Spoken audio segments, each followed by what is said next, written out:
exactly what's going on. What would happen if believers talked about the Word as much as they talk about politics? Yeah, so I don't think there's anything wrong with talking about politics. I think we are meant to be a light to the world as believers, as Christians. I support conservative values. I support biblical values and biblical truths being enacted in the government. And I vote pro-life. I vote conservatively, and that's where I'm at. And I even support, I'm literally making a film about Donald Trump right now. So I support the things that I believe God has led me to support based on the Word and based on the leading of the Holy Spirit.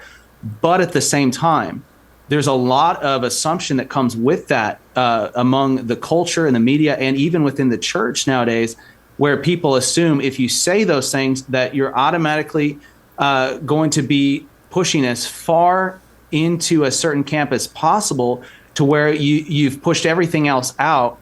And the Holy Spirit wants us to be Jesus first focus. He wants us to be focused on, what did Jesus tell me to do? The last commission he gave us before he left the earth was go into all the world and preach the good news. And it's like some days we get that confused with go into all the world and convert them to your political party, and I have to think big picture. And this is the personality God has given me, but I also believe it's part of what those with a prophetic gift are meant to do.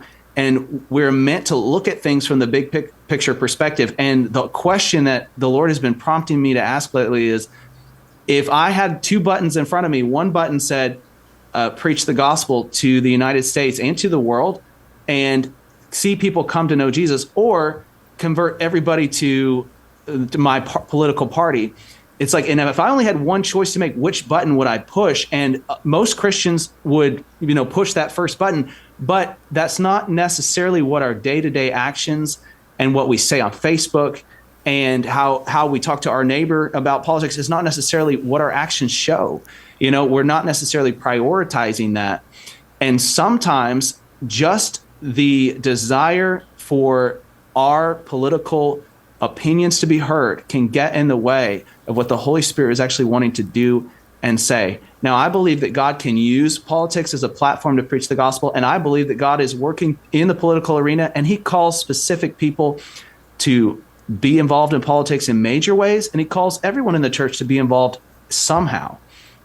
But at the same time, there's a difference between God using politics or God using a politician and us thinking that that is the end goal. It's not the end goal. It's one step, one baby step in the process, and it's actually not even a part of the end goal itself. It's part of life, but it's not. The end goal is Jesus and people coming to meet him, coming to know him. And you know that, and I know that, and as Christians, we know that. But there's something powerful that happens when we stop and we say, Holy Spirit, I'm not aware if I'm doing this, but if there's any way that I've taken Jesus off the throne of my heart and I've reprioritized something else, political or whatever it is, can you please show me? Can you please help me to get my priorities straight? And this is what I believe, Sid, is that if we will get our priorities straight, that not only are we going to be more effective with reaching people with the gospel, but we're actually going to be more effective in the political arena as well, because the Holy Spirit's going to be empowering us to do what he's telling us to do. Instead of us running forward without his okay, we're going to be waiting for his yes, and then we're going to go, and then God's going to be doing the work again. Troy, just so the viewers that watch us are